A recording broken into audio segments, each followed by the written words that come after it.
હવે અમે અમેરિકાના એક દિલધડક ઓપરેશન વિશે વાત કરીશું. કોઈ હોલિવૂડની ફિલ્મ પણ ફિક્કી પડી જાય ને એવો આખો ખેલ ઈરાનના પહાડોમાં ખેલાઈ ગયો. શુક્રવારે અમેરિકાનું એક F-15E ફાઇટર જેટ ઈરાને તોડી પાડ્યું. મોટી વાત એ હતી કે ઈરાનની ધરતી પર આ પ્લેન તૂટી પડ્યું. એમાં સવાર પાયલટ તો તરત જ મળી ગયો, પણ ખરો પડકાર તો બીજા ઓફિસરને બચાવવાનો હતો. આ ઓફિસર ઈરાનની ધરતી પર 7,000 ફૂટની ઊંચાઈએ પહાડોમાં છુપાઈ ગયો હતો.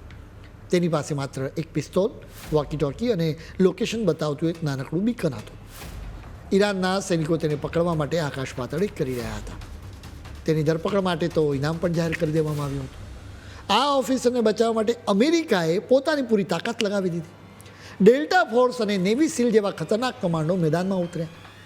CIA તો ઈરાનની સેનાને ભટકાવવા માટે ખોટી માહિતી પણ ફેલાવી દીધી કે બંને પાયલટ મળી ગયા છે, જેથી દુશ્મન શોધખોળ બંધ કરી દે.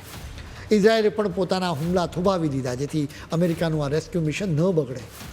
આખરે CIA જ પહાડોની એક ગુપ્ત ગુફામાં છુપાયેલા ઓફિસરનું લોકેશન શોધી કાઢ્યું અને મિલિટરીને આપ્યું હતું. શનિવારે જ્યારે ઓપરેશન ચાલતું હતું ત્યારે ટ્રમ્પ વ્હાઇટ હાઉસમાં બેસીને પડેપડની વિગતો લઈ રહ્યા હતા. આ મિશનમાં અનેક વળાંકો આવ્યા.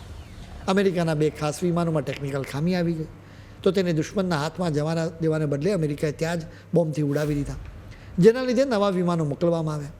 જ્યારે ઓફિસર પહાડોમાં ઈરાનની સેનાથી ઘેરાયેલો હતો ત્યારે અમેરિકી વિમાનોએ આસપાસમાં બોમ્બમારો કરીને રસ્તો સાફ કર્યો અને કમાન્ડોએ તેને હેમખેમ ઉઠાવી લીધો. જેવો આ ઓફિસર સુરક્ષિત રીતે બહાર આવ્યો કે તરત જ ટ્રમ્પે સોશિયલ મીડિયા પર લખ્યું કે અમે તેને બચાવી લીધો છે.